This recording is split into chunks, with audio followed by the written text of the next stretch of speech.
Nilambur കവളപ്പാറയും Pettimudi attend ചെയ്തിട്ടുണ്ട്. പക്ഷേ അതിനേക്കാളും ഹൊറിബിൾ ആയിട്ടുള്ള ഒരു ഉരുൾപൊട്ടലും ആണ് നടന്നിരിക്കുന്നത്. അപ്പോൾ ഹെവി ബോൾഡേഴ്സാണ് കിടക്കുന്നത്. മിഷനറീസൊക്കെ യൂസ് ചെയ്യുന്ന ഒരു പരിധിയുണ്ട്. കാരണം ആരെയും ഒരു ഗവൺമെൻറ്റിനെ വല്ല കുറ്റപ്പെടുത്താൻ പറ്റില്ല. കാരണം അത്രയധികം ഒരു പ്രകൃതി വരുന്നതാണ് ഇവിടെ നടന്നിരിക്കുന്നത്. നമ്മൾ വീഡിയോയിലോ അല്ലെങ്കിൽ ഒരു പത്രമാധ്യമങ്ങളിലും ജനങ്ങൾ കാണുന്നല്ലോ, നേരിട്ട് വന്ന് അത് കാണുമ്പോഴത്തേക്കാണ് അതിൻ്റെ എന്തുമാത്രം ഒരു ഭയാനകമായ കാഴ്ച എന്ന് അറിയാമെന്നുള്ളത്. നമുക്കിപ്പോൾ ആർമിയോടൊപ്പം ഇത്തരം തെരച്ചിലൊക്കെ രഞ്ജിത്ത് പങ്കാളിയായിട്ടുണ്ടാവുമല്ലോ. അപ്പോൾ എത്ര ദിവസം കൂടി കൊണ്ടുപോകാൻ സാധ്യതയുണ്ട് ആർമി ഇവിടെ? ഞാൻ മെയിനായിട്ട് റെസ്ക്യൂ ആയിട്ട് വന്നത്. ഒരു 2 ദിവസം മുമ്പ് 2 പേരെ ജീവനോടെ റെസ്ക്യൂ ചെയ്യാൻ സാധിച്ചിട്ടുണ്ട്. അതൊരു റെസ്ക്യൂ തെരച്ചിൽ വന്ന സംഘങ്ങളെ തന്നെ പെട്ടുപോയിരുന്നു. 2 പേരെ ചെയ്തിരുന്നു, അത് സൂചിപ്പാർന്ന് ചെയ്തിരുന്നു. അത് അപ്പം ബാക്കിയുള്ള ബോഡി റിക്കവറി നോക്കുന്നതെന്ന് വെച്ചാൽ മാക്സിമം നമുക്ക് എങ്ങനെയാണ് പോസിബിലിറ്റി. ഇപ്പോൾ ഹെവി ബോൾഡേഴ്സ് കിടപ്പുണ്ട്, പിടിച്ച JCB പോലും ഹിറ്റാച്ചി പോലും അനക്കാൻ പറ്റാത്ത പാറകൾ. അപ്പോൾ ആ ഒരു പോർഷൻ മാറ്റി നമുക്ക് എവിടെയാണ് സിൽട്ട് അല്ലെങ്കിൽ മഡ് മാത്രം കുറച്ച് അവിടെ പോസിബിൾ വീട് ലൊക്കേറ്റ് ചെയ്ത് മാക്സിമം എത്രത്തോളം ഒഴുകി പോകാൻ ചാൻസ് ഉണ്ട്. അല്ലെങ്കിൽ അവിടെ അത് അത്ര ഫാസ്റ്റായിട്ട് ബോഡീസ് റിക്കവർ ചെയ്യാൻ, ബോഡി പാർട്സ് റിക്കവർ ചെയ്യാൻ നിന്നതാണ് മാക്സിമം നോക്കുന്നത്. കാരണം ഇതൊരു കേരളം കണ്ടില്ല, ഇന്ത്യയിൽ തന്നെ ഏറ്റവും റെക്കോർഡിക്കലൊരു വലിയൊരു ഭയാനകം. കാരണം 2013 ഉത്തരാഖണ്ഡിലെ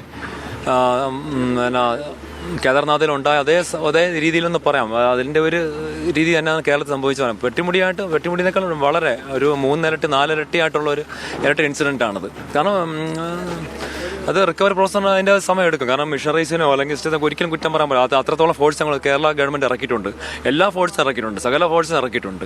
അപ്പോൾ എല്ലാവരും അവരുടെ മാക്സിമം ആയിട്ടുള്ള ട്രൈവോട്ടിക്കാണ്. സന്നദ്ധ സേവ സംഘടനകൾ ഒരുപാടുണ്ട്, മാക്സിമം ട്രൈവോട്ടിക്കാണ്. അപ്പം വരും ദിവസങ്ങളിൽ പിന്നെ കാലാവസ്ഥ 1-2 ദിവസം അനുകൂലമുണ്ട്. മാക്സിമം അത് യൂട്ടിലൈസ് ചെയ്തുകൊണ്ട് എവിടേക്കാണ് നമുക്കിപ്പം മാക്സിമം പെട്ടെന്ന് അത് സർഫസ് സെർച്ചും മിഡിൽ സെർച്ചും ഡീപ്പ് സെർച്ച് നടത്തണമെന്ന് താല്പര്യമുണ്ട്. കാരണം മിക്കവാറും ഒരു അഭിപ്രായപ്പെടുന്ന ഒരാളാണ്, എൻ്റെ ഒരു അഭിപ്രായമാണ് സർഫസും മിഡിലും ഒരു ബിനീത്ത് സെർച്ചും കൂടെ ചെയ്യണം എന്നുള്ളത്. അപ്പം മെയിനായിട്ട് സർഫസാണ് നടത്തുന്നത്. കാരണം മെയിനായിട്ട് അത്രയധികം സിൽട്ട് മാത്രമേ, മടി മാത്രമേ, റോക്സ്, ഈ ഹെവി വുഡ്സ്, ഹെവി മരങ്ങൾ, റോക്സ് എല്ലാം അതിൽ കിടപ്പുണ്ട്. അപ്പം ഈ മിഷനറീസും പരിധിയുണ്ട്. മിഷനറീസ് ആവശ്യം പോലെ ഉണ്ട്. എന്നാലും മിഷന് പരിധിയുണ്ട്. അറിയാലോ, ഒരു വലിയൊരു ഹെർക്കുലിൻ അതിനേക്കാൾ വലിയ ടാസ്ക്കാണ് ഇപ്പം നമ്മൾ അതിൻ്റെ കൂടെയാണ് കടന്നു പൊയ്ക്കൊണ്ടിരിക്കുന്നത്. പിന്നെ ഇത്രയും ബോഡി മാക്സിമം പല ടീമുകൾ പല രീതിയിൽ സെർച്ച് നടത്തുന്നുണ്ട്.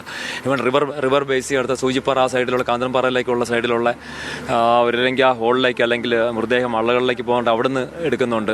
അത് പല സന്നദ്ധ സംഘടനകളും ഫോഴ്സുകളും തമ്മിൽ ചേർന്ന് എടുക്കുന്നുണ്ട്.